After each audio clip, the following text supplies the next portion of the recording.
Everybody, welcome back to Twisted Remedies. This is an exciting. I say this every time I start the show. This is an exciting episode, but this is an exciting episode. Um, if you're watching this when this comes out and not listening to it, you already know who my guest is. Rob Ingram from McDojo Life, and essentially, if you train jiu-jitsu, you have likely seen one of Rob's videos. If not his face, you've seen some of his content. Last glance, I saw that he has 718,000 Instagram followers and 163-ish YouTube. That's impressive.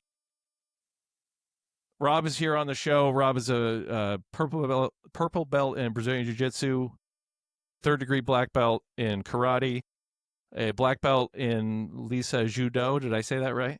Close enough. Good enough for city work, man. All right. He's obviously the guy behind McDojo Life. If you don't know what that is, it basically is promoting legitimacy, exposing frauds, fakes, predators, just kind of calling all of that stuff out. He's the vice president of Academy Safe, which is a martial arts registry. We're going to get into talking about all of this stuff. He's helping with FightCon Expo, which is a combat sports expo. I believe that's coming up in Utah, right? Sir, yeah, Salt Lake City. Yeah. A lot of moments, you know? Yes, I was actually stationed out there for like 6 months back in that's cool, man. the mid-90s. The beer is different because it can't be over a certain percentage. It's very strange, but yeah, man, I guess that is different, especially if you're like in a super religious area, you know? Yeah. And then, so like all of that stuff wasn't enough. Rob is also the author of basically a book about him, Senseis, Bars, and Scars. I don't have a hard copy because it's on my Kindle to hold up and be like, go buy the book. But go buy the book. I think I'm like 40% of the way through this thing. We probably could talk for an entire episode on like the first 2 or 3 chapters. Like there's so much to your story that, and I'm sure you've covered this and all of this stuff, but basically there's so much to talk about that we're not going to get to. So go buy the book and read it because it's really cool. Rob, I said a whole lot of stuff. Welcome on the show, and thanks for being here. Yeah, I'm sorry. I got a weird resume, dude. I appreciate you having me on, and always love talking shop. So any opportunity I get, I say let's have the chit chats and the conversations and such. Yeah, definitely. So you mentioned in the book about kind of the path into. I always ask everybody that trains, like, what's your path into martial arts? Yours really kind of started with, you were bullied as a kid. From what I read in the book, like pretty extensively, and like not just name calling, but like physically, bullied. And that kind of led into the martial arts stuff. Yeah, well, after a while, you're just like, hey, I'm kind of tired of getting my ass beat. Maybe I should learn how not to. But yeah, like I got jumped. It came to a head. I got picked on. It's weird because elementary school, you don't really get that. You get kids that are curious because I was born with a cleft lip and palate. So I got questions about the scars on my face and why I look different. And that's not bad. Like, it's really not a problem. Like, that teaches you at a young age how to deal with those conversations. And I think that's healthy and beneficial because everybody has something they have to explain or talk about or whatever. But then when you go to middle school, there's already hierarchies, right? So there's already baseball teams and football teams and all that crap and cliques of kids that have been there before you and stuff. And so transitioning into that was very difficult. And by the time I got to middle school, basically it was nonstop. I talked about it in the book too, but it basically felt like going to prison every day. Every day I'd go in and I knew something bad was going to happen. It was not an if, it was every day. And so that takes a toll on you. And it wound up coming to a head when I was in 8th grade. I got jumped. I was 11 years old at the time. And I got beaten for about 5 minutes. Got stabbed. I still have a little piece of pencil lead marking on my finger from when a kid tried to stab me in the face and I went to go block it.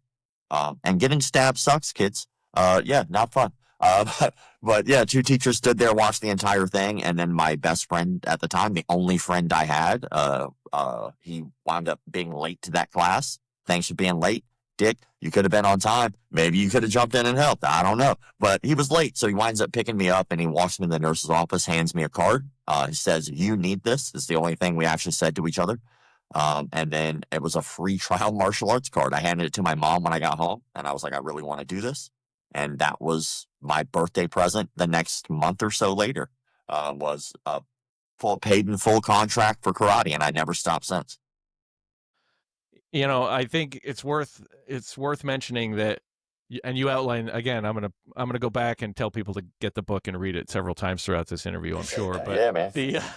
but like a testament to your mom in this whole thing, you know, because she supported that and encouraged you to go do that, and you know, like, you know, Mike and Master Lee and all the, like, she was like, if you're with those guys, you're good, which is super cool. But you know, then things take the, you know, there's the accident in the ring and all the fire and stuff, and a lot of moms, I think, would have been like, okay, you know, this is dangerous, you're not doing that. And your mom like stayed the course and was like, you know, see this through. It was a weird thing. Like, you know, one thing that was really important to me, I have a lot of stories over the years that I've gathered from just being in the martial arts industry, and that part of my life from the time I started roughly until I left that karate school was a very impactful time in my life. There was a lot of things that happened that stood out and kind of made me who I am, I think, in a lot of ways. And I learned a lot from my instructors about what to do, but I damn sure learned a lot about what not to do, which is just as valuable in my opinion. You know, you watch other people make mistakes and you learn from their mistakes and you go, you know what, you might not have taught me, but I damn sure learned. And that's something that I found valuable. And I think even though those things happened, the thing about Lee and Mike, my first instructors, who have now since both passed away, rest in peace, is that Lee was a dreamer and he was very much a person who was very passionate when he taught. So when he taught martial arts, he was the most charismatic instructor. And now I've been all over the world and I've taught and learned martial arts from a lot of different people. And he still is probably my top three, if not the best instructor I ever had because of how he taught, right? So I learned a lot about how to be charismatic on the mat and how to teach and how to make people excited about what you're excited about. But he was also a dude who had a hard time staying the course. Right. And so he would always have all these big ideas about how he was going to make it. And this is going to be the next thing. And he'd be passionate about it for a very small amount of time. And when it would first fail, rather than being like, that's just a bump in the road, that was just it. And it was like, it didn't work, move on. So I guess the little that creativity comes out. But Mike was a dick. Mike was like a bipolar guy. He was just not a very friendly person. To people outside of knowing him, he was very charismatic and people really liked him. He was a handsome Samoan dude. So he was like in shape, thick, handsome man. And he used that a lot. But to the people he knew and he was close with, he would let you see that side of him. And he was a terrible human being a lot of times. And I'm not saying I'm perfect or an angel, but he was really hard to read because of his bipolarness. But where Lee was creative and exciting, but couldn't stay the course on anything, Mike was the opposite. Mike was very much like this is how it's done, serious, like guy. And so you learned a lot about how to stay the course and a lot about how to be persistent, but so you were just terrified to say anything to him because he might snap and freak out, which was never Lee. So it was like really interesting to have these two mentors in my life who just gave me the complete opposite ideas of how the world worked. And I think that was beneficial. That's why I write about them so much, as they impacted me. Yeah, well, I mean, you're learning. There's lessons to be learned from both, from totally different, you know, approaches that they had. It sounds like that's great. Yeah, and you know, like I think even people you don't like, sometimes you just like go, you know what? I'm learning a lot right now, and yeah. While I don't like you, I understand. You know, right. So obviously, the ability, the physical ability that comes with martial arts training, was beneficial with, you know, if I'm going to be dealing with all this people jumping me and all this stuff, I want to be able to defend myself. Is there another component that you think, you know, all the various things, the various martial arts you've done over the years, is there another component to that you think helped you navigate that? Like, obviously confidence comes with all of these things, and that's kind of built in there. But aside from, I can now defend myself better. Um, is there more to it than that for martial arts for you? So, but I don't think it's the commercial version, the pop culture version that it's perceived to be presented as. Like, for instance, if you watch like Karate Kid, you know, you're like, oh, he's learning all of these valuable life lessons that are specifically being taught as those things. And he just doesn't get it yet. And then he'll have this epiphany. That's not how this works at all. I was waiting for my Miyagi moments, man. I was Right, getting like right. these random, like real raw, like you're just learning now. And that's how it is. Like when you go into an MMA gym, like the things that you learn, there's not usually a guy right there who's like, today's lesson is respect. Today's lesson is honor. Like that's a fantasy. These are supplemental things that come from being put in the pressure cooker that is learning how to fight another human being. And like the thing that stood out to me the most was how honest the mat was. And it's honestly, I think what drives me for the rest of the things that I've worked on is that the mat is such an honest place. And it's honest without you having to say a word. It's like the last bastion of honesty, in my opinion. When you walk onto the mat, nothing else matters. Your age, race, sex, height, your political ideologies and beliefs, your culture, none of that matters. No one cares. No one cares. It's, can you make me better and can I make you better at this thing we're trying to get better at? And if you can, cool. If you can't, bye. Or you won't survive. And that's how martial arts has been for me. It's like there's something honest about that. And so all of my interactions with people, I typically base off of if this was in that moment, where's that honesty? And you're not going to get a more honest moment than when you're fist fighting another human being because there is no lying in that moment. Did you train? Oh, well, no.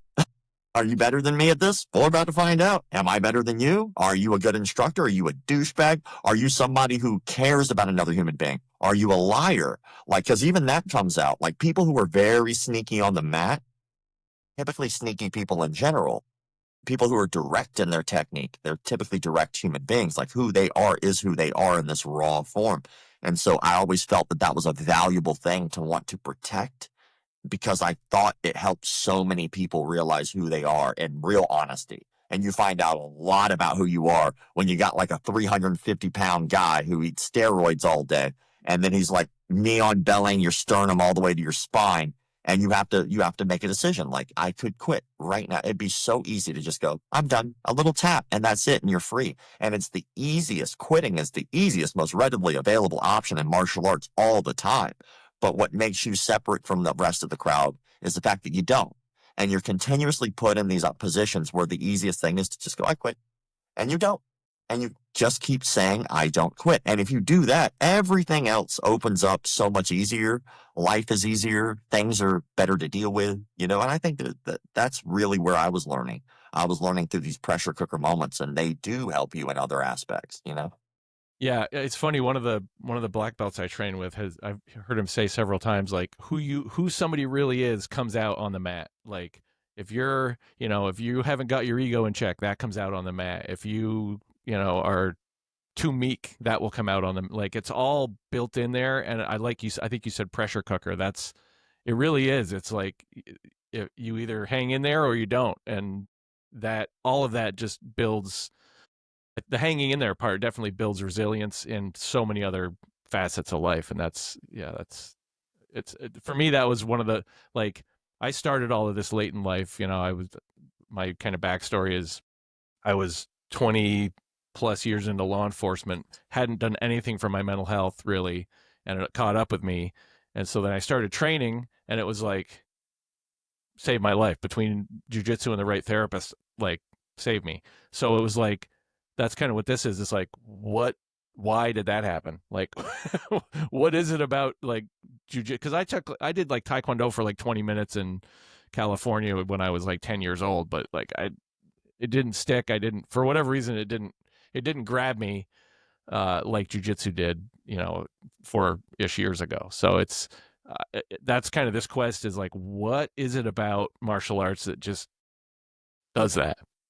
So And also because it's an individual sport, what they call an individual sport, it's not like yes, it's not a team sport, Like I'm not tag teaming somebody and like, all right, hold on, my partner Gordon Ryan, get on in there, fuck him up for me. Like Right. Yeah. doesn't work that way, but but it does create this atmosphere of like you're in a perpetual state of learning. And I think sometimes outside of martial arts, you can become very stagnant and you can sit on that. And people become stagnant in a lot of different ways in your life. You can't become stagnant in martial arts. It is, if you really are learning, you're really pursuing becoming better at it. And it's a skill that you will never fully get a grasp of because you will always either get better or be smarter about it or learn more. Like there's always something. Now your body might give up, but eventually you're still learning. But when it comes to that, like there's something special about having the ability to continue to have to push yourself. And if you do stop pushing yourself and you do stop learning, you will immediately backslide the day you stop. And there's not too many things that are like that. There's not too many things that put you in check quite like that. And I think that it just makes us better people because we don't look at a challenge the same way because we're facing an impossible task, which is to perfect something that you cannot perfect, that inevitably you will actually get worse at the longer you do. Because once you hit 60, you think you're like, now I'm competing with 20-year-olds and I'm Pai Mei. No, that's a fantasy. Like your body will give out. So you have to find more ways to love it and you have to find more ways it benefits you. You can't sit on it ever. And nothing else is really like that, which is nice, I think. Yeah, that's well said. So again, I'm not all the way through the book yet. There's a whole lot of stuff between, I'm sure, I think I'm right. You just figured out who your opponent's going to be for the fight in the bar. Yeah. Yeah. Like you're weighing in and it's like, it's probably that guy. And then I've been busy and I haven't been able to catch back up. But what is, in a nutshell, what is the path from you start training, you start getting into, doing these kind of unsanctioned, like, set up a ring in a bar on a Monday night Yeah, man. and duking it out to get to like McDojo Life and kind of how did you get there? I mean, a lot of getting the hell beat out of me, I guess. Like, I mean, it's what I've heard referred to as failing upwards. Like just working on something and knowing that it's okay if you fail and accepting failure is okay over a long period of time. Like that's another, we were talking about martial arts is like what the supplementary things are that you get out of it. What else do you get other than just learning how to hurt people with your hands efficiently? And that's one of them. Like, if you just stick around anything longer than everybody else, eventually you're the guy in charge. Like, it's a fact. So, Yep. like, if you like in jujitsu, depending on your jujitsu academy, typically you line up off a belt order. So, if you're like in a line, black belts are over here, white belts are over here, and this is like a respect thing. You earn your way up the ranks, right? Not everybody does that, but in more traditional ki, that usually is how it goes. So, like, if you just stay there, just keep showing up. Eventually, the people who quit, well, now I get to move up. Now I get to move up. Now I get to move up. And you could still literally be a white belt, a one-stripe white belt. And you could still be the front of the line eventually if everyone else quits around you. Does that mean that you are better than them? No, it just means you're more persistent. And at least at that point, you're still learning that you are now more persistent than the people around you. And that's beneficial for yourself and your ego. So, like, when it came to McDojo Life stuff, it was just a lot of that. Like, I just loved martial arts and I still absolutely love it. There was a time, probably for about a year or two, where I did not because of McDojo Life. But you were talking about mental health. There's only so many rape cases you can see in the martial arts industry before you go, is this really a good thing for people? Are we really doing better? Like, you see people doing things and they all try to justify being right. And you're like, well, does this really help our ego? Like, are we really students of the game if none of us collectively can agree on what something like a black belt means? Like, we can't. No one can agree with the definition of what a black belt is, but we can all point our fingers and make fun and laugh at people we feel are not black belts to us for our reasons. And most of us are just wrong. We're just wrong. And like, I think that failing over and over and over again, but just sticking with it really kind of helped to lead me to having a career doing it. And I don't think that would have ever happened had I not had those baseline lessons of something as simple as lining up in belt order. Just stay with it. That's it. That's all you got to do. And if you keep echoing that in your head, You'll get to where you want to be. And maybe it's by default, but who gives a shit? You got there. I'm still here. Like, yeah, but you were the only one who showed up for the tournament. Still got first. Right. Tell me I'm wrong. Right. Yeah. Well, I think it was Chris Howder that said something like, "I'm not better than everybody. I've just been here longer." Something like, yeah. So it's like I've heard several instructors say stuff like, "Just keep showing up," and there really is truth to that, because like you said, if everybody else leaves, you're still there. So I will also preface this because I hear this often. It's like, you need to show up when you don't want to. You need to show up when you're tired. Like, bullshit. Bullshit. No, you don't. Like, what if Beethoven showed up to karate class instead of piano lessons? Like, would you have this amazing composer? No, sometimes you just do the thing that makes you happy. Like, and if it makes you happy not to show up, fucking don't. Like, I like, why? Because some dude who only does jujitsu, especially who's like maybe in his 20s and just realized that what paying taxes is, and has no day job and has no other responsibilities other than jujitsu, is telling you this motivational quote to show up no matter what. Fuck him. He doesn't know life. Like, okay, I'll do it because you say so. No, I'll do what I want to do. And like, if I think the more valuable lesson there, and just my opinion, and I could be wrong, and other people can tell me I'm wrong. If you don't want to show up, don't show up. And if the urge not to show up continuously outweighs the urge to show up, this isn't what you should be doing. Like, go pursue the thing that makes you happy. You could have a heart attack and a stroke right now and die and be like, man, I really didn't want to show up today. I really didn't want to. And then before you get to the punchline of I feel better, you have a heart attack and die. Like, why did you show up? You could have been playing Xbox, brother. Like, did you want to learn like something? But so I think that if you find the value in it and you love it, do it. But the moment you don't, it's okay to take the breath. It's okay to leave the moment and just be like, do I really love this thing? Because if you don't do it. Do the thing that makes you happy. See, that's wild, because as you're saying all that, I am guilty, because I'm guilty of that, because I'm the guy who's like, jujitsu saved my life. So everybody has to, like, you have to go do this because it's going to help you. So I'm guilty. Like, show up. But you're right.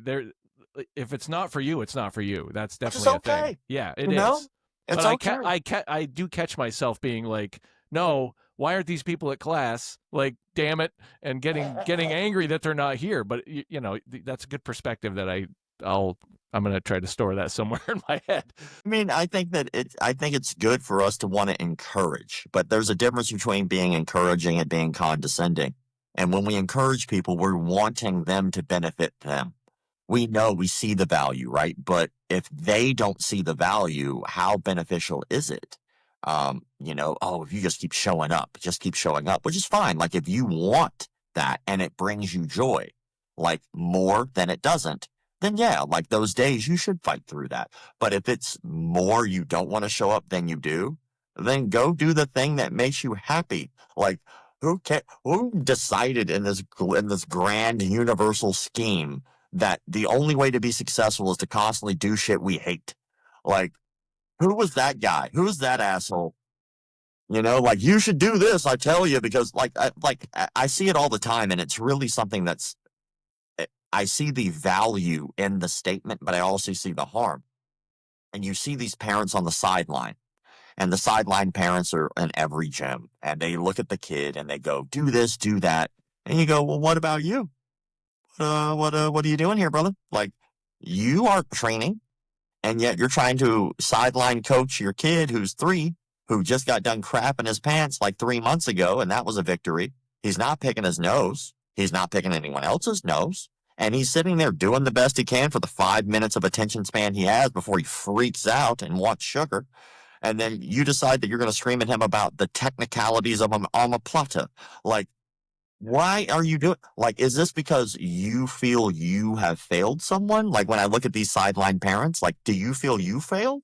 And so you like, oh, you're going to do it for me. Like, how about you get your lazy bitch ass into the class, and if you want to learn the omoplata and you want to push somebody and you want to become better, show by example. And if not, shut up. Like, sit there, pay the tuition, and let your kid figure out what they want to do with their life. You ever watch Shogun's Assassin? Have, but not. No, not enough to. No. There's a beautiful moment at the beginning of that movie where the Shogun is being explained by the narrator, and the Shogun is there, and he has a child, and the child's like a baby, right? It's crawling around being stupid and being a baby, right? And so he takes a sword and he stabs it in the tatami, and he takes a little soccer ball and he puts it over to the left. He goes, I will let the child decide, right? And the kid is fucking around. He's like, oh, chooses the sword. He's like, all right, that was your decision. Like, what happened to that parenting? Like, what do you want to do? You want to try it? All right, cool. You don't want to do that? All right, cool. Like, like, why do you have to? And you will find the thing through that trial and error that you're passionate about. And that thing you're passionate about is what you're going to be good at. No one watches season 3, episode 4 of a show that sucks ass in the pilot episode. You're not like, this show sucks ass. I can't wait to watch 5 more seasons of this. Like, you're not going to show up to the thing you don't like. So when people teach boring classes and they're going, our students just don't care. Like, why are you blaming the student? Like, don't you think maybe you should just like not suck at teaching and maybe more they'll show up more? Like, people show up for the thing they enjoy. Make them enjoy it instead of like, you have to. I don't know. There's my rant. Sorry. No, that's good. I mean, that's a good point. You know, I think the there's definitely a vicarious, like living vicariously through the kid for some of the parents, I'm sure, where it's like, I didn't do this and I should have. So you get out there and I'm going to coach from the sideline, even though I don't know what I'm talking about. And it's, well, yeah, that's definitely a thing. So yeah, my favorite, I was helping with the jiu-jitsu program. I was assisting with classes. And at the time I was a blue belt, and there was a parent on the sideline, and their son was doing a sparring session with another kid, right? And they're having like a free spar, and his son mounts the other kid, and you're like, we got top position, right? He solidified the takedown. He's secured the position. Now he can start working for maybe a submission from here, maybe top to side control, maybe he knees on belly, maybe he gets to the back. We don't know, but he's winning. And the parent is screaming at us, pull guard, get your guard. I'm like, no, don't listen to him. Like, you're doing fantastic. He's like, yeah, like, you just keep that's doing a terrible idea. You know what was better? When you were losing. Go back to yeah. Pull him on top of you. Yes. What you're gonna want is to put your neck right in between his bicep and his forearm. Let him squeeze. Right. Yeah, that's wild. So I'm rocking the McDojo red behind me today for this. I always try to coordinate the backdrop with the guest. Thank you. What? Because that means something. I don't. I feel better. Good. I'm glad. It is cool. I think it's a cool touch. That's nice. Awesome. So for people who don't know, I mean, I kind of touched on what the purpose is on the intro, but for people who don't know kind of what McDojo Life is, can you just talk through like what it is, what it's become, what your mission is with it? Yeah, for sure. So McDojo is a term that's been around way longer than I've even trained. It's like a very old term, which is old school mentality is based off of McDonald's, right? Like you're just churning out black belts was originally what it was for, which as I started doing McDojo Life, I realized is not maybe the proper definition we should be using, in my opinion, but that's just based off of learning as I go. But the idea is to keep martial arts legitimate by calling out fake frauds, phonies, conmen, pedophiles, sex offenders, and cults in the industry. The industry as a whole, we're not talking about individual small entities like USA Wrestling or IBJJF. We're talking about as a whole, has no regulatory body. There is no requirement at all in the United States, at least, to have any sort of credentials or accreditations to start a martial arts studio. You don't even need to know martial arts to start a martial arts studio, ironically enough. And because of that, there are a lot of people who are using it as a way to take advantage, harm, utilize it for their own personal self-gain, or create a cult. And so what winds up happening is you get probably about 4 or 5 stories a week, at least, from around the world about sexual abuse inside the martial arts industry, some on larger scales, some on smaller scales. You get a lot of people who are being ripped off financially through shady business practices, which is not the same as charging too much. That's subjective. And then you get a lot of people who are just kind of full of shit. Like there is a lot of people who are like, yes, the death touch. Like, like who taught you this? Like, what anatomy book did you study? And they never went to medical school, so they don't know what they're saying. But like, it's very fascinating, the industry as I viewed it before McDojo Life and after. It's not what I thought it was as a kid. And I think that a lot of people hide behind the pop culture ideologies of the virtues that are given in movies like honor, integrity, respect, discipline. And we just assume these virtues of the people that are in charge of us when they might not have those things at all. And we're giving these virtues away for free to these people who might have just gotten done smoking crack and beating their wife. We don't know. And so I think that maybe we should ask better questions. And I think maybe we should educate ourselves about the other side that's not so good, so we can be a safer industry and really protect ourselves, our loved ones, or possibly your kids, that kind of thing. Right. Yeah. It's. I'm glad that I'm glad you did a much better job, obviously, because it's yours, of describing it than I did at the beginning. But the the whole part about the dangers of it, because some of the stuff you put out is some of it's funny, right? Like there's some of it where it's somebody, force touches somebody across the room, and it's like, oh, okay. And then I think I've seen where you've kind of called this stuff out, and then the guy's like, no, I will, I'll come fight you or something. It's like, this is the best. Yeah, this okay. Is the best. But the serious part behind it is all of that, the real harm that comes from all these other things. And I think that's from the outside looking in, I think that's a good blend, because you kind of get people with some of the, the Sistema stuff and all these things that look like, what am I watching? And then the more you kind of pay attention, it's like, oh, there's all this other stuff going on that is like super important. Yeah. When I first started it, I started it on Facebook based off of a conversation I had with a student. It was his very first day in class.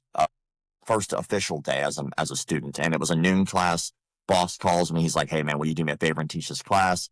And I was like, sure. And he never has called in sick. This dude never got sick. It's amazing. But the one time he did change my damn life.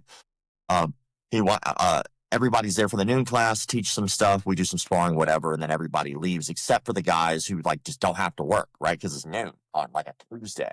And so we're all hanging out talking about McDojos. It's just the subject of the day that popped up. And the guy who was new was just listening, and he didn't really say anything until everyone left, and he stayed behind, and he was like, hey man, I'm a little embarrassed. I don't know what that means. Like, could you explain it to me? And so I explained to him at that time, to the best of my knowledge, what I thought a McDojo was. And he just was like, how come no one does anything about that? And I was like, that's a solid question. That's Ding! a very good question. Like, I don't know. And I think that like that white belt mentality is not only important all the time, but like that white belt mentality gave me a new thought that I needed to work on and learn. Instead of assuming, I was just like, let me find out the answer to that. So like that night, I was like, is there like a definition to what this is first? And there is no universal definition. And I was like, well, in order to solve a problem, you have to be able to define the problem. If we don't know what the problem is definitively, then how do we make it better? And then I realized, well, maybe there are people who have an idea of that. So I found a thing called Bullshido forums, which I think might still be around. But back in the day, it was like the shot, the spot, where everybody talked shit about martial arts, basically, right? And so all these frauds and these stories were in there, but universally, everybody had these vastly different ideas of what a McDojo was to them. But most of those definitions were very subjective. Like, oh, they charge too much. They're a McDojo. I was like, well, too much to who?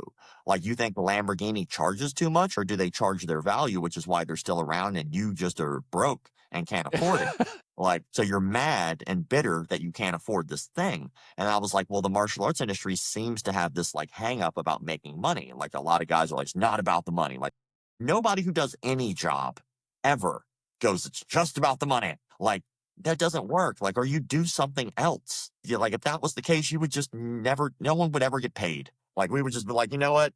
Let's just leave that making money stuff to the rich folks, and we'll just be here in poverty. Like, no, like it helps you cope with the fact that you're not making money. And so, you do something that you love, but you wouldn't charge at all if it wasn't for the money. And if you do, maybe you should be good at business so that way you can advertise to more people, give more money that you've earned to charity, help that kid across the street with that broke ass leg and get him some new crutches or a wheelchair with the money that you earned. So, like, money isn't a bad thing. It's just how you use it can be good or bad. And so, but all of these ideologies, like, it takes too long. That guy got his black belt in like 3 years. He's a McDojo. Like, well, BJ Penn got his black belt pretty damn fast. It's like, well, he earned it. No, he does the art you do. So you're okay with it based off of your random thoughts because there is no definitive, especially in jiu-jitsu. You have to do A, B, and C to get a black belt. It doesn't exist. And so it's left up to this, like, what your personal beliefs are. So because of that, and hours of just like looking through this garbage, I was like, maybe we should, one, try to define the issue with things that are provable, that aren't semantical arguments. And then after that, how do we fix it?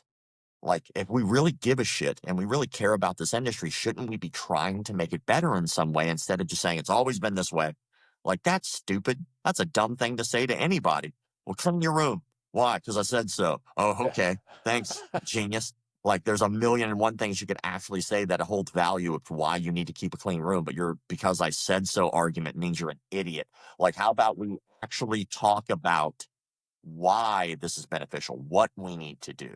Like, let's be specific. Let's have these uncomfortable conversations because I think that's what it boils down to. And that was my mistake when I started doing this was I was trying so hard to preach. I wasn't leaving things open to dialogue. And when I started doing that, that's when the page started doing well. Yeah. And doing well it is. I tell that to my bank account. Shit. Valid. So the Lamborghini's not in the driveway yet? It's not. It is not. It's weird. There's not a lot of sponsors that are like, you know what? You call out rapists. We can't wait for you to say our ad. Like, that'll be great in this story. Oh, by the way, this rape has been brought to you by Coca-Cola. Enjoy a cool Coke while you're calling out sexual offending. Makes sense. So you're also doing you got the McDojo hat on. You've got the Academy Safe shirt on. So Academy Safe, from my read, is kind of the same goal, the same mission. It's about vetting instructors, vetting like staff, vetting people that are going to be, in these positions where, we're trusting them with training children, we're trusting them in like a women's class to not be a creeper, and like that seems like a parallel track from the outside looking in. For sure. I keep telling people that I hope Academy Safe puts McDojo Life out of business because, like, McDojo Life calls out the issues that have happened. Like, it's these bold-faced, this is what's happened, these are the issues, these are the facts, and I try to stick to that as best I can. I have my own opinions, but I try to make sure if I do that, I state them as my opinions. But when it comes to Academy Safe, it got started by a guy named Milton. Milton runs a Jiu-Jitsu Dummies podcast. And I've been on the show a few times. And one day he just calls me and he was like, I have an idea for something. I want to hear your thought if it's a good idea. And he starts kind of explaining like an accreditation system for martial arts studios since we don't have any regulatory bodies. And my fear has always been that since there are so many legal issues that keep coming up in our industry, that eventually the government will step in and over-regulate, which is scary because they've already done that with things like New York's diaphragm bill. I think South Carolina one time tried to pass, like, if you're a martial arts owner, that you had to actually have a teaching degree. There's things there that, like, it could be scary to people who in an industry where you're getting punched in the face, and you're good at that. You're efficient at violence. I'm not saying you're a violent person. You're just efficient at it. That these regulatory bodies might really damage the industry in some way, especially when the government steps in and it's like, you should do all of these things. By the way, here's another 200 pages of fat on this bill. Yeah. Well, because they're good at running everything they put their hands in, clearly. It's going so well. I mean, yeah, we're not in national. What's the debt right now? Is that is it going up or down? Because I'm pretty sure it just always has gone up. Yeah. But I digress. Like with the thing, it's like kind of scary. But you look at something like, I think it's called the NMPAA, which was like the thing that developed when they were trying to basically start censoring music and movies. And this third party stepped in before the government started to really regulate and crack down, or during that time. And it came to a head, and they were like, how about we just rate things? Like, this is rated R, this is PG-13, or this is E for everybody. How about we just rate these things so that way people know what they're about to get into? And rather than us saying you cannot watch or listen, we leave it up to the adults to make that decision as an adult. And It's mind wild, blowing. right? But like, looking back in the 90s, we were so close to that being an issue. Like, that's weird, right? But like, I feel like if we don't start stepping up our game as an industry that has no regulatory bodies, none. If you go to get a haircut at a barbershop, a salon, they have a license to do that, to cut your hair. But like, here we are, like, yeah, if I just hold this for like another 3 seconds, he's definitely gonna die. And you're like, oh no, you don't need to be regulated for that. Like, not at all. Oh, by the way, here's a bunch of kids, right? All the parents just left, and it's just me with a bunch of these little kids. And like, maybe a parent shows up super late, so I'm gonna be here by myself with this child. You know what? Don't worry about any licensing. So like, people in our industry, I don't think understand the gravity of that. And we don't have any regulatory bodies, and I'm not saying we do. And like, even Academy Safe is not a regulatory body. We're not regulating anything. Our job is to put the people on a pedestal who are going above and beyond.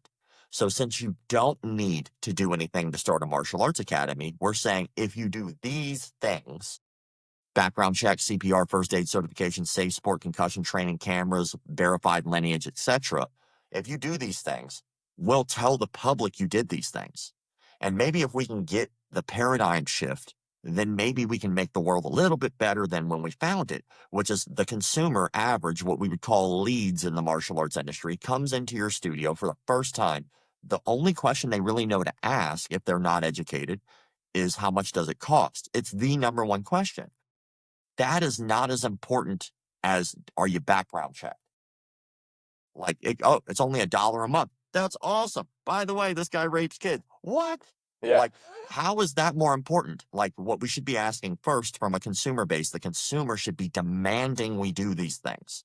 Hey guys, you got background checks for everybody here? Nope. Then the consumer starts walking to the guy across the street who does. Maybe now the industry has to step up without a regulatory body, without law changing, and we just get better because naturally we started giving a shit on our own.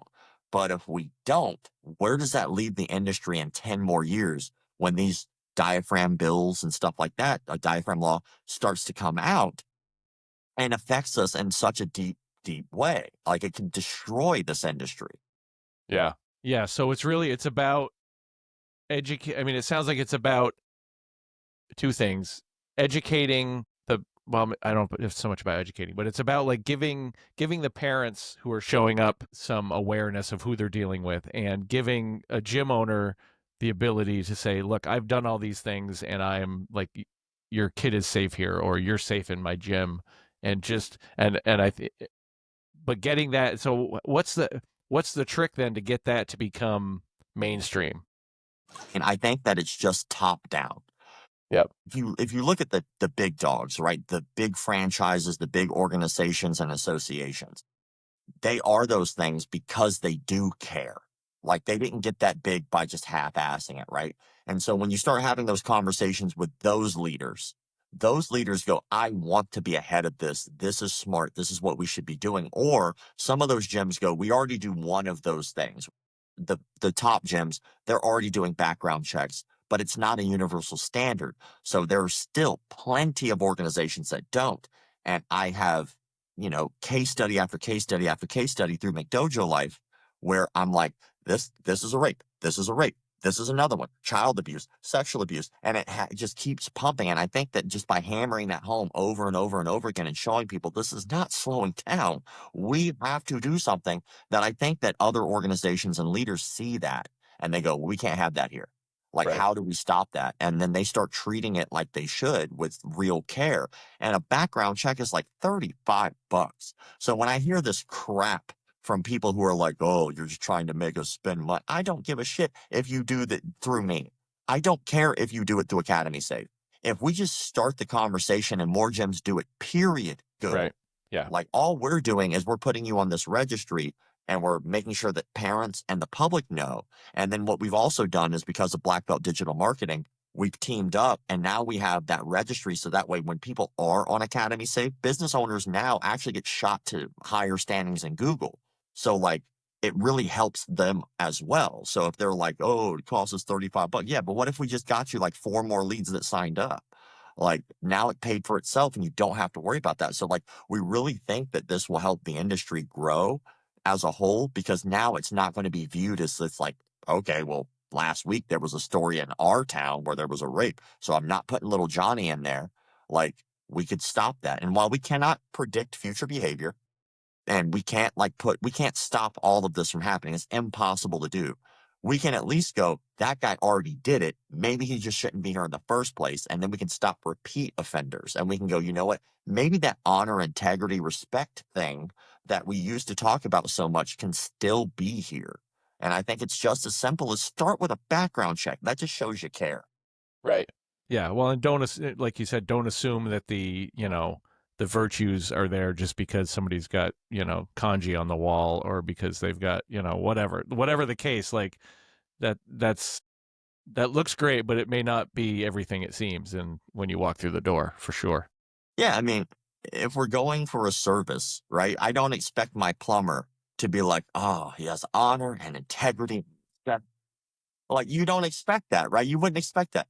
But like, we have this weird LARPing mentality in martial arts. And again, I know that it might sound like I'm roasting martial arts in general, but I'm not. I'm roasting certain things that maybe we should look at a little deeper and from an honest lens outside of our bubble. And we LARP a lot. We are live action role playing a lot. Like, that's Master Steve. Right. Master Steve, who doesn't run a martial arts academy full time. He's an accountant. And we go, Master Steve. But then he's just Steve at the office. And like, what is like the importance of this skill that we have? While it is extremely important, it's just as important to know how to swim. The violence and swimming are the same thing. Hear me out. Do I need to know how to be violent right now? No, that would be weird. If I just flipped over tables and start elbowing in the air, you'd be like, that guy's got a problem, right? Do I need to know how to swim right now? No. That would be weird. If I just crawled on the floor and started doing that, that'd be the least efficient way to get through my living room. I promise you that, right? So, like, why is it put on such a high pedestal then? If I get tossed in the deep end of an ocean or a swimming pool, I'm in the deep end now. Do I need to know how to swim? Absolutely, or I'm going to die, right? Violence. If I'm tossed into a violent situation where I need to know how to be efficiently violent, do I need to be able to do that? You damn right, or I might die. And so, like, they're just as important, but they're just as equally not important in most of your life. It's the extras that you get from it, the supplementary stuff that's important, the honor and integrity and respect. So if we take all of that out, it is now only useful just like swimming is useful, right? And no one ever uses those analogies when you're talking about reality of life. You're never at a board meeting and been like, all right, who knows how to swim? All right, we got to listen to this guy. This guy knows what he's talking about. He's Well, why? It prepared. doesn't apply. Or like, all right, here we are. Me, head of R&D, vice president, head of sales, right? We're all sitting here having this meeting about how to improve our company, our multi-million-dollar organization. And here comes Steve, the janitor. And we're like, hold on. Steve could beat the shit out of all of us. Let's see what he has to say. Like it's only important when it's important. And it does hold a lot of weight because yes, these are situations in which you might die if you don't know these things. But other than that, we're pretending. We're making this shit up. We're like, oh, we give you respect because you have a higher belt. No, I give you respect because you earn it. I give two shits less if it's black, white, purple, or yellow. Are you cool? Are you nice? Then you get the respect. If not, I don't care. Like, you could be Grandmaster, whoever. Don't be a douche. That's probably going to be the tag for the episode. Don't be a douche. Like, Oh, it's that's a great. slow bar, I think. That's awesome. So yeah, so that's funny. You said you kind of hope Academy Safe puts McDojo out of business, and I love the sentiment behind that because it means you have nothing to report about, and that obviously is that would be an awesome time for for all of this. Would love that. Yeah. I would love that. It'd be great if I didn't open up my laptop, which is how I get most of my news stories, right? People ask me, where do you get these clips, right? Where do you get them? And it really comes threefold, right? The news is just as simple as go, and anybody could do this. It wasn't hard to figure it out and type in a martial art. Even you can just say the word martial arts arrested. Just type it into Google. Plenty of stories that happened within today, I promise you, right? Most of them sexual assault. Karate arrested. Oh, there's more. Completely different stories, right? All over the world, these things are happening. And then lineage, of course, because lineage always tells you, like, this guy learned from this guy. This guy clearly believes what this guy had to say. This guy's crazy as shit. So now this is the new crazy. And so I need to pay attention to him and who's going to be under him and so on. But, and then, of course, I get people who send me stuff often. So. And that, do you get sent, you must get sent a lot of stuff. Yes, Jesus Christ. I like that. I love that it's like a thing. I do. I love that it's a thing. I love that. And I try, and anybody, by the way, can test this out, but I try to answer everyone who sends me a message. I'm not saying I can, and I'm not saying it doesn't take me forever to get back to you, but I get sent so many things. Like I'll get sent like Taekwondo. Someone will just send me a video of Taekwondo, and I'm like, that's what that looks like. That's Taekwondo. I don't know what you want me to do with this, but it's bullshit. I'm like, no, it's just, that's the art. That's Taekwondo. Like context, like situation dictates technique. Like if I'm at a debate and I punch you in the face, probably wasn't the right technique to use. We were supposed to be talking. I assaulted you. That's illegal. But like when people are looking at martial arts, in their mind, we've created some kind of an odd culture. And again, it goes back to the LARPing thing of reality doesn't apply to us. Like it needs to always be effective for the street. No, it doesn't. That's the stupidest shit I've ever heard in my life. It does not always need to be effective in the street. And they're like, it's called martial arts. Yeah, but you forget about the arts part, the part that got you started in this. Like, I'll give you an example of why this shit irritates me. So, when I started in sport karate. So my competition started with point fighting, right? And everybody makes fun of point fighting. And then they forget that Michael Venom Page crushed Cyborg's skull with point fighting. Everybody forgets like Stephen Wonderboy Thompson was knocking dudes out with lead leg kicks. And I think still won his last fight, but that's just me. Everybody forgets about Sage Northcutt's like reign of terror when he first started before he got put up too high, too fast, too soon.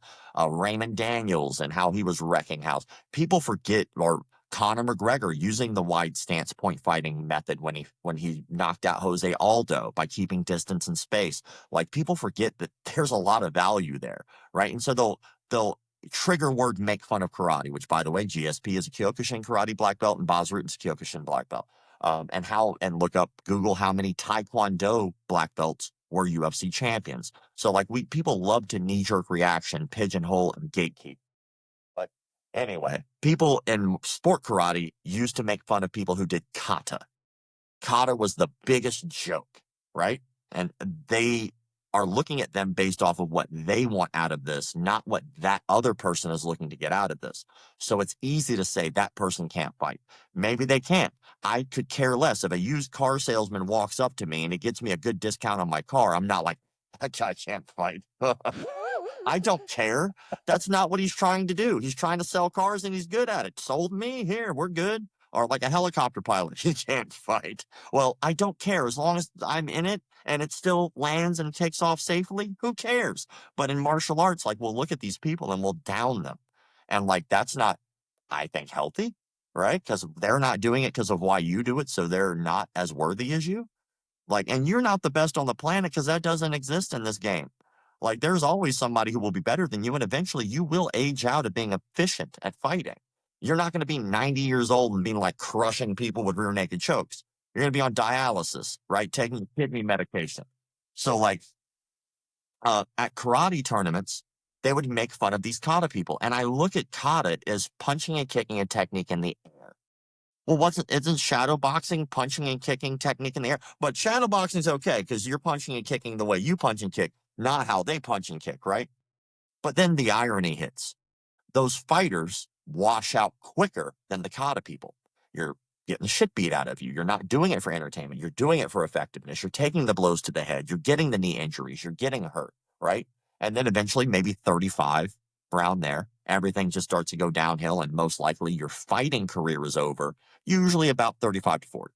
Sometimes even before then, right? If you're lucky, you get that far. And even if you did do really well, that doesn't mean you were number one. That doesn't mean you were even elite level. You could have even been a pro and still no one knows who the hell you are. Meanwhile, COD people are doing the punchies and kickies on stage, the screaming and the yelling because they're doing it because they're trying to make sure that it's entertaining. It's an entertainment factor that goes into that. And I'm not saying all of so anybody traditional can bite my ass. I know that Kias are not just for that, right? But I'm saying they're entertaining with it. And so what do those guys do? They wind up going to places like the US Open Sport Karate tournaments or the NASCAs, right? And they'll go on stage. They'll become fantastic acrobatic kicking. It's beautiful weapons. It's beautiful. It looks great, but it don't work on the street. Who cares? Because they're not douchebags fighting on the street every goddamn day because they have sanity. So then they wind up going into Hollywood and they become stunt performers and they wind up going to things like 8711 Stunt Studio, right? And they wind up becoming performers and they wind up making the movies that inspire all of us to want to be better people, right? You think, what was Bruce Lee's pro fight record again? Oh, yeah. Oh, no. He never had a pro fight. How about Michelangelo from the Ninja Turtles? Oh, yeah, he wasn't even real. Like, how about the Power Rangers, right? Oh, they were all pros? No, they weren't all pros, but they inspired you to want to start in the first place. And then what happens to the fighters? Here comes the fighter with his cane, limping in at 40 with his bad back and his pain pill medication issues. And then he winds up forking over all that money to watch every John Wick movie. And who is he paying? That same guy he was making fun of. Buying that guy's new Lamborghini, buying that guy a new house with every dollar he spends, right? So I think that there's a weird ideology here where the hypocrisy doesn't seem to be seen. Like, Right. oh, that doesn't work on the street. Oh, love that new John Wick movie. Right. Yeah. What are you talking about? You just made fun of this guy who was flipping and all that stuff, and then now he has a career that you're paying for. That's dumb. Like, it doesn't make any sense. That's wild. Yeah. I've never heard it explained that way. And that's gonna be processing for a while. I'm buffering right now. That's great. That's awesome. I want to be respectful of your time because we're running here, but I want to go back, and I wasn't sure about asking this question because I feel like it's assuming things. It's just, That's not the question. That's the second episode that the seminar stack folks left me speechless, and you may have just done it too. Um, so I want to go back to all the bullying stuff that you experienced and all like that. Obviously, that is a impactful moment or moment time in your life because it led to everything you have now, right? Like it led to martial arts. It led to it just put you on that path. I think it's fair to say. yeah. I So mean, I'm making like an easy 3 figures a month doing this too. So I mean, right, but it's, I mean, you're well known, like you were just telling me before we started recording, you've been all over the place in the last couple of weeks, like you're traveling around, you're doing all this stuff, and I was thinking about this, like if not for the hardships that you faced, right, like who knows what that path looks like, because that was the impetus for you starting martial arts, and absolutely, yeah. I'm curious, looking back, like how do you view those people that put you through that now with all of the perspective and experience you've gained in life? Like, do you look at them the same way? Has that been shaped by your time training, or your time being alive and experiencing things, or is it the same? I think probably in the moment, like not understanding was probably harder. Like why you get a lot of whys, like why are you doing this to me? Like, and I think that we don't understand a lot about our culture when we're younger. We don't like there's these weird things that happen, and sometimes we are our own worst enemy. So like how we present ourselves to the world, sometimes we don't understand that will directly reflect how the world will present itself to us. And so when you are a nerdy, goofy kid, right, there are some really nerdy, goofy kids who are cool as shit. Right. Like you're like, yeah, like, I do that. Like, I used to love this show, Freaks and Geeks. You ever watch Freaks and Yeah. Geeks? Yeah. love that show. And the younger groups, the younger kids that it would follow. One winds up being like a very famous actor now. He was on a ton of movies and shows. He was in Silicon Valley, and he was on, Tulsa King, and he's like a very famous actor, right? But in that group, those are like socially awkward, outcast nerds. But there's one nerd who's like kind of like this very like, yeah, I'm a nerd. It is what it is, like very cool nerd. And you're like, no one ever picks on that kid. Like no one bothers Right. him. Right. Why? Because he is secure, right? And I think I wasn't. And I think that looking back, that's a part of my growth and learning as a human being. Like I could have still been me, but it was because of how I was presenting myself to the world that the world was presenting itself back. And you never look at the jungle and go, yeah, that gazelle, yeah, like I feel bad for it. No, you don't. Like, you know why? Because the other gazelles who lived, they don't give a shit about that gazelle. Why? Because they presented themselves to the world differently. They didn't get eaten, right? And so I think that even though it might be a brutal way to look at it, I'm not saying that it was my fault, but I am saying it's a direct reflection of society and how society operates that happened. And how you present yourself is how it's going to come back to you. So when somebody has like a purple mohawk that's 30 feet long, and they go, why is everyone staring at me? Why the fuck do you think you got a 30-foot mohawk on your head? What are you talking about? At least be secure and go, you know what? Yeah, people are going to stare at me. That's cool. Hey, what's up? And no one will care. But like, we don't, as a kid, you don't get that. And so I think when I was younger, because I did not understand that, there were kids I hated. I hated them for what they were doing to me. And I did not realize that maybe there was some lessons there that I should have been paying attention to. Maybe I needed to present and hold myself. And I didn't learn that lesson until martial arts. When I first started, all I wanted to do was fight people. That was the whole goal. My very first day I was there, I was stayed for an extra hour practicing.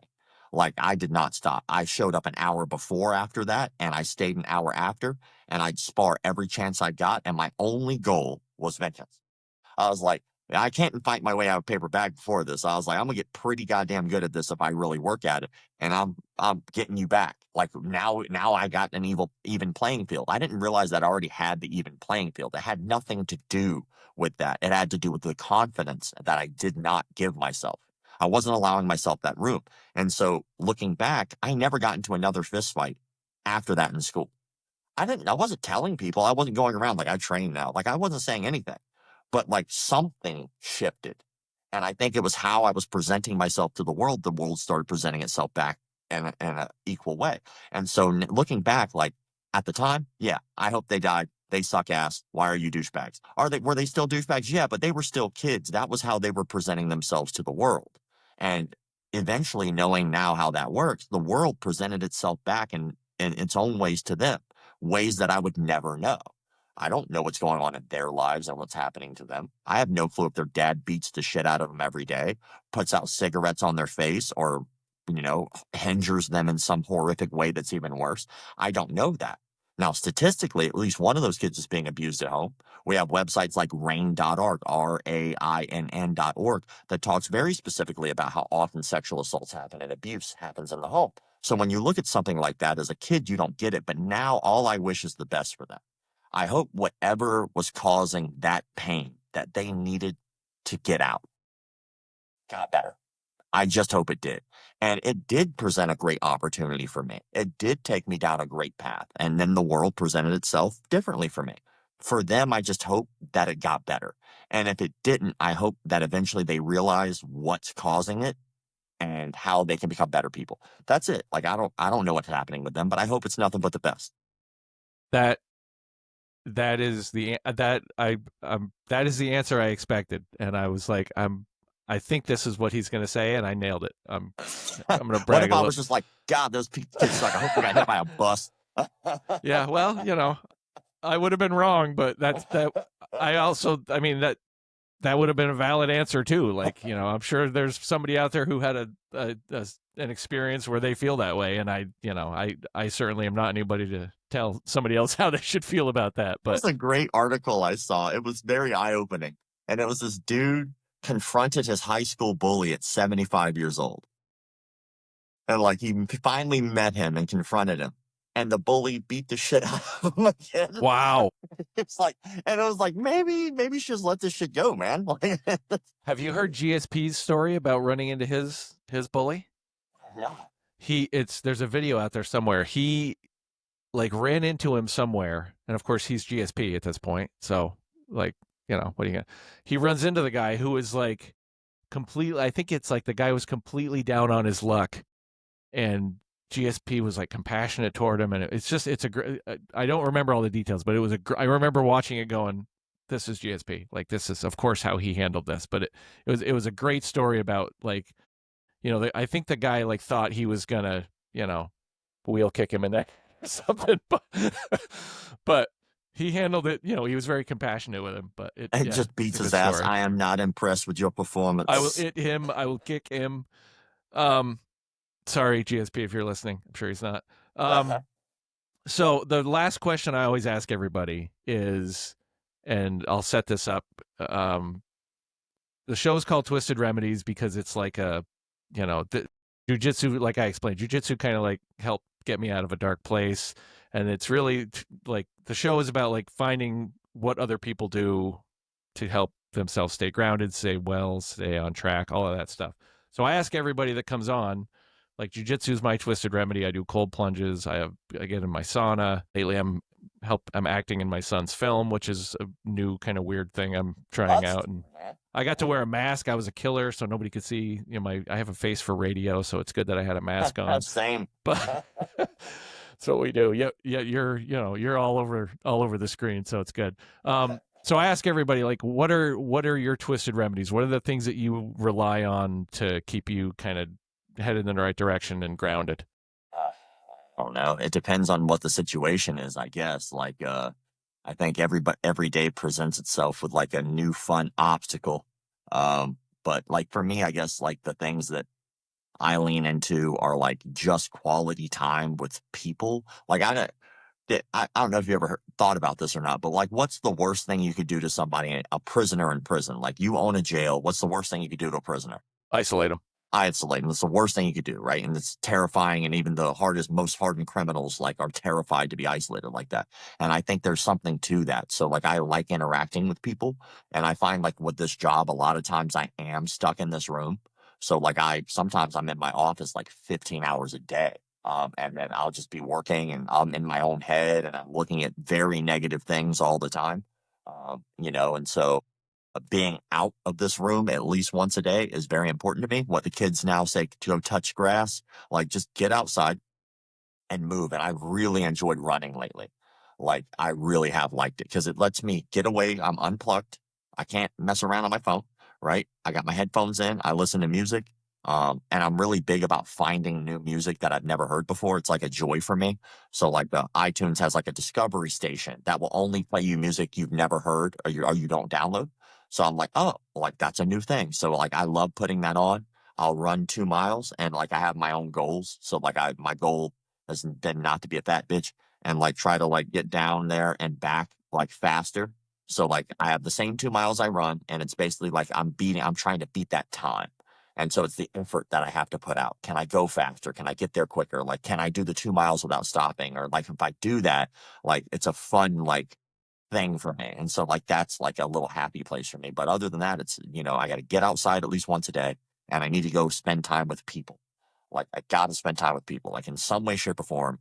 If the week has gone by and I haven't seen a person, like, that weekend, I have to go do it. I have to go see a person. And, like, I don't get to train nearly as much as I used to because I have like, like you got to deal with like this kind of crap, which is like cease and desist letters, deposition crap. You got to get, what else? I got stacks of papers over here from like the different projects I got going on. I got like, I got case study after case study after case study of like rape victims, martial arts frauds. Like there's a backlog of those things. And I am the only guy that works here. So because of that, I have to do all of that. Right. And then still try to be able to make a dime doing this ethically without taking advantage of people. And it's like a lot of work. And it's a rewarding job, and I think eventually it will pay off and it will do the things that I'd like it to do. But like, at this point, it's just because this is now ingrained in who I am. I have to make sure that I don't just put the blinders on to just be in this room, because it'd be so easy to do. It'd be so easy to just like, okay, this is who I am now, and then grow my fingernails out 15 feet, and then like only do hand sanitizer and grow a weird, weird, I don't know, fucking chest hair thing. I don't know what I don't know what fucking people do who are crazy isolated, but um, same thing helps. Yeah, that's awesome. That one hasn't come up. That's a good one. I ask people this because I want somebody out there listening that's like, okay, well, I don't, maybe jujitsu's not for me, or I already do jujitsu, but like, what are other things? And it's like, oh, maybe I'll run, or I'll be with other people more than I do. And that's cool to like just get other stuff out into the universe for people to hear. And like isolation can be this odd addiction that's bad for you. Like almost every addiction is bad for you, but you could be addicted to being isolated. You can Yeah. just, like, this is I don't have to deal with anyone. I don't have to Right. answer any questions. And at first that sounds great until you realize you're talking to yourself at 3 o'clock in the morning and you can't sleep. You Right. got to get out. You got to move. I did have a guest say that their twisted remedy is going like out into the wilderness by themselves, and it was actually a therapist that I had on, and I was like, that terrifies me, because that is when I struggle the most, when I'm alone, because the negative Oh hamster yeah. just starts like, ah. Oh And yeah. yeah, so it's like I was fascinated with that. I'm like, that sounds terrifying to me, that like you're just going out there by yourself. But good, it's just And not there's my just thing. like, there's so many different spices of life too. There's so many different people who have so many different stories that you've never heard, and the accents you've never heard, or phrases you've never heard. And like, why would we not want to hear what people have to say? I'm fascinated. People are fascinating as hell to me. I'm like, you find like one little quirk about this person, you're like, huh, that's a thing. And then like now that's a thing. Yeah, yeah, that's awesome. Well, I'm gonna plug the book again. Is Bars and Scars. It is readily available. I got the Kindle version. You can get paperback out there. It is a fascinating read, and it really, again, I think we could have dove into every bit of that and spent days recording this, with all the different things and like I said, I'm 40% of the way through it, so I haven't even read One everything thing yet. one thing I wanna add about the book is, in case people don't know, I know that if you read a lot of books and stories, people go, "Well, is that true? Like, how much is that true?" And I try to make sure before every chapter, there's a photo of the moment. That was so important to me, and I only put stories in the book that could be verified. I made sure that everything in that book, like, they're literally the chapter we discussed for a second about my instructor setting himself on fire, there is a photo in the book of him literally on fire, and, like, it's not so detailed to where it's gonna give you nightmares, but, like, after you look at that, you'll be like, "Huh, I wonder what that is," and then you read it, you're like, "Oh, That's what that I is. see." Yeah. Yeah. Yeah, it's a great read. So go check that out. Go check out McDojo Life if you haven't seen that. Which, if you're training, it's unlikely that it hasn't come across your algorithm somehow. Um, Also, Academy Safe. Go check it out if you're running a gym. Start doing stuff the right way. Keep everybody safe. Anything else you want to talk about that's coming up that you want to plug? This will probably air uh, September, October-ish, I'm guessing. Okay. But Yeah, for sure. Well, we've had some really good progress. I've been working on a documentary for about 5 years. And it's a grind. It's been brutal. Like, it took us about 9 months to get to the point where we were about to originally film, and then COVID hit. COVID was like lockdowns were up and down for about 2 years, which really sucked. And then those acts of God, man, they really just stick it in. Then after the 2 years, then we find out, get a company that was going to come on board to pay for the whole thing, but they wanted me to fire my entire team, and they wanted to have full business and creative control of the film. And I was like, I'm not doing any of that.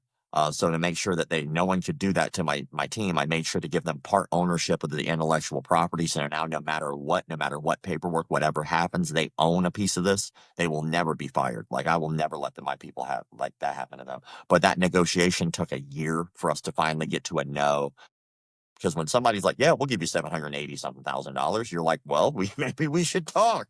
right, right. Let's see where this goes." And we could not reach a compromise. But now we have Jocko Willink as an executive producer of the film, so I'm very grateful that he came on board and believes in what I do. So thank him. And then now we're working with a company called Big Media. Big Media just came on board with us with a $500,000, thank God. And then we're talking to a couple distribution platforms, and basically we're in that part where once we get the distribution platform to come on board, we get to finish the thing that I said we would do. So uh, I ain't Awesome. stopping until I do. So it just is what it is. But we've been working on it for a long time. I try to mention it on every podcast I can because I know that there are people who did donate for the original crowdfunding. We have not stopped grinding on this ever. And if I say I'm going to do something, even if it doesn't get done immediately when you'd like it to get done, it will get done. So we're still grinding away. So we're getting there. Awesome. Very cool. Well, this has been amazing. I just for people listening, I have to tell you about the crazy moment that I got.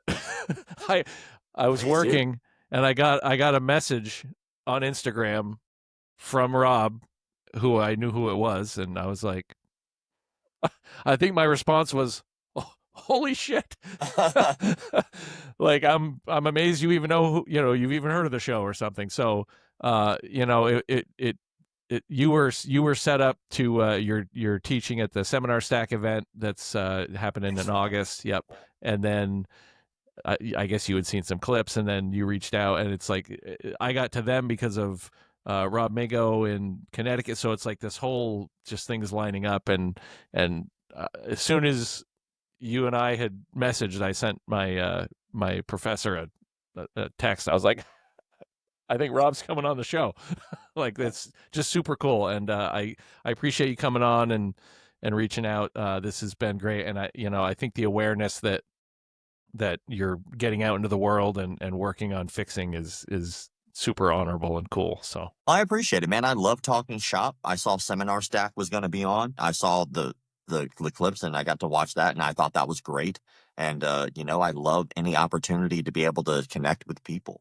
And I always gave myself two rules. The only two rules I have for myself with McDojo, like I'll do any show I've ever asked to be on ever. And when if I see an opportunity to be on one, I'm gonna go ahead and just be like, hey, can I? Like, let's talk. And then I'd answer every message I ever got. And so those two things I'm sticking to. And I appreciate the opportunity that you give me to be able to talk about McDojo Life and all these things that I'm working on because it's your show. Like, I appreciate you. Thank you for allowing me to be on here. You could be like, this fucking guy, go kick rock, son. But I appreciate it. So thank you. yeah,